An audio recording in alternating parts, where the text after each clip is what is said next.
First off, a video. It's going to make you see the future and understand a wonderful future where we can use brainwaves to fight crime, be more productive, and find love. Let's roll. Sensing your joy, your playlist shifts to your favorite song, sending chills up your spine as the music begins to play. You glance at the program running in the background on your computer screen and notice a now familiar sight that appears whenever you're overloaded with pleasure. Your theta brainwave activity decreasing in the temporal regions of your brain. You mentally move the cursor to the left and scroll through your brain data over the past few hours. You can see your stress levels rising as the deadline to finish your memo approached, causing a peak in your beta brainwave activity right before an alert popped up, telling you to take a brain break. Your mind starts to wander to the new colleague on your team, whom you know you shouldn't be daydreaming about, given the policy against intra-office romance. But you can't help fantasizing just a little. But then you start to worry that your boss will notice your amorous feelings when she checks your brain activity and shift your attention back to the present. You breathe a sigh of relief when the email she sends you later that day congratulates you on your brain metrics from the past quarter, which have earned you another performance bonus. When you arrive at work the next day, a somber cloud has fallen over the office. Along with emails, text messages, and GPS location data, the government has subpoenaed employees' brainwave data from the past year.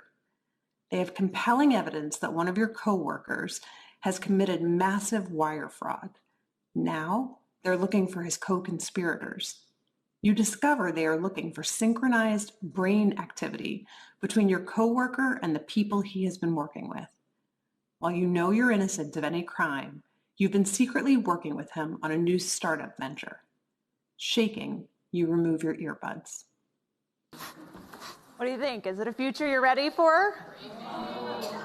You may be surprised to learn that it's a future that has already arrived. Everything in that video that you just saw is based on technology that is already here today.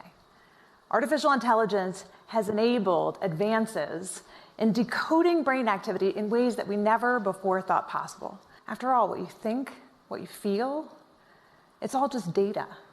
Data that in large patterns can be decoded using artificial intelligence. We're not talking about implanted devices of the future. I'm talking about wearable devices that are like Fitbits for your brain. The newest way to monitor attention is through a device like this one. These are EarPods that are launching later this year. These EarPods, much like the video you watched earlier, are EarPods that can pick up brainwave activity and tell whether or not a person is paying attention or their mind is wandering. Okay, well, you might think, fine, but even if we can tell whether a person is paying attention or their mind is wandering, you can't tell what they're paying attention to. You would be wrong.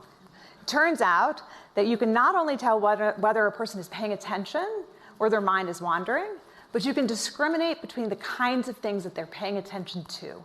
Whether they're doing something like central tasks, like programming, peripheral tasks, like writing documentation, or unrelated tasks, like surfing social media or online browsing.